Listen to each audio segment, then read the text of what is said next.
Good morning class 10th। आज हम start करेंगे हमारा chapter number 13 that is surface area and volumes.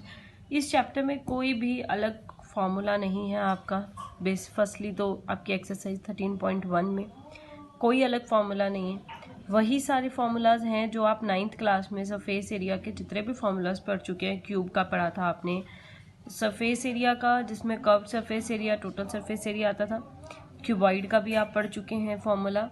आपने सेमस्फीयर, हेमीस्फीयर, सिलेंडर, कोन, ये सभी फार्मूलाज आपने 9th क्लास में पढ़े थे, तो वो सभी फार्मूलाज आपको याद होंगे। तो इस चैप्टर में कोई अलग फार्मूला नहीं है, बस इतना है कि वहाँ पे एक क्वेश्चन में एक ही फार्मूला लगता था, एक क्वेश्चन एक ही टाइप का होता था। हमने हर एक एक्सरसाइज में अलग अलग 3D शेप्स पढ़ी थी। यहाँ क्या है कि आपकी वो सभी शेप्स के फार्मूलाज आपको ध्यान है, तो यहाँ हम आगे शेप्स वो पढ़ेंगे जिस एक ही शेप में, एक ही सॉलिड शेप में एक सिंगल फिगर नहीं है, एक से ज़्यादा 3D शेप्स हैं।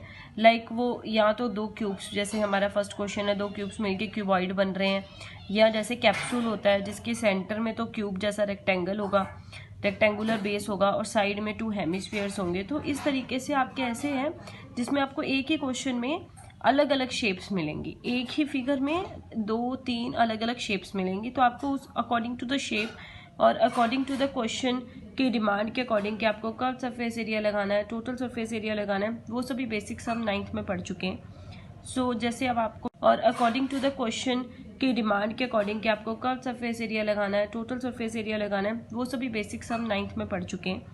सो जैसे अब आपको मैंने यहाँ पे एक एग्जाम्पल के लिए फर्स्ट आपका एक्सरसाइज 13.1 का क्वेश्चन सॉल्व करके दिखाया।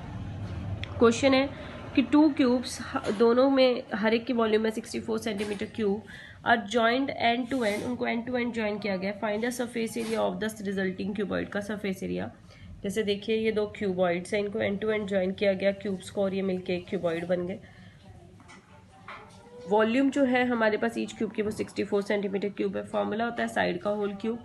क्यूब जब आप दोनों साइड अब आप क्यूब रूट ले लेंगे, सो यहाँ पे cube root and cube cancel out हो जाएंगे। 64 का हम क्यूब रूट करेंगे तो 4 × 4 × 4, ये इसकी प्राइम फैक्टराइजेशन है।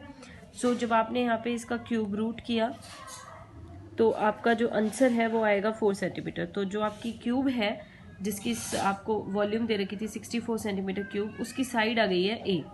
ये हमारे पास इसकी साइड आ गई, दैट इज़ ए, जो जिसकी वैल्यू है 4 सेंटीमीटर आई है इसकी वैल्यू। सो जो रिजल्टिंग क्यूबॉइड है जिसमें आपके पास दोनों क्यूब्स मिलके एक नया क्यूबॉइड बना है, वो जो रिजल्टिंग क्यूबॉइड है उसकी लेंथ एंड ब्रेड्थ तो 4 सेंटीमीटर है, और जो उसकी हाइट है आप यहाँ पे देख सकते हैं, ये भी 4 ये भी 4, तो 4 + 4 जिस इसकी हाइट है वो 8 सेंटीमीटर बन जाती है। सो वॉल्यूम से अब हमने इसका साइड निकाल ली। साइड से आने के बाद आपको क्वेश्चन में बोला गया सरफेस एरिया निकालने के लिए, तो अब आप यहाँ पे टोटल सरफेस एरिया का फॉर्मूला लगा देंगे 2LB BH HL। तो ये हमारा फॉर्मूला बन गया। यहाँ पे सभी वैल्यूज पुट की, ये आपका एरिया हो गया। तो जब आपको एरिया निकालना है तो सेंटीमीटर या मीटर जो भी स्क्वायर यूनिट लगाना है, और जब वॉल्यूम निकालनी है तो क्यूब लगाएंगे, आप क्यूब यूनिट्स लगाएंगे। सो यहाँ पे आपको इतना ही ध्यान रखना है, जितने भी फॉर्मूलाज आप 9th में पढ़ चुके हैं वो सारे आपको रिकॉल करने हैं, सारे फिर से याद करने हैं, लिख कर देखने हैं, और अपनी जितने भी क्वेश्चन है वो प्रैक्टिस करने हैं। और आप मुझसे किसी भी टाइम जिस भी क्वेश्चन में आपको कोई प्रॉब्लम आए आप मुझसे पूछ सकते हैं। Thank you students.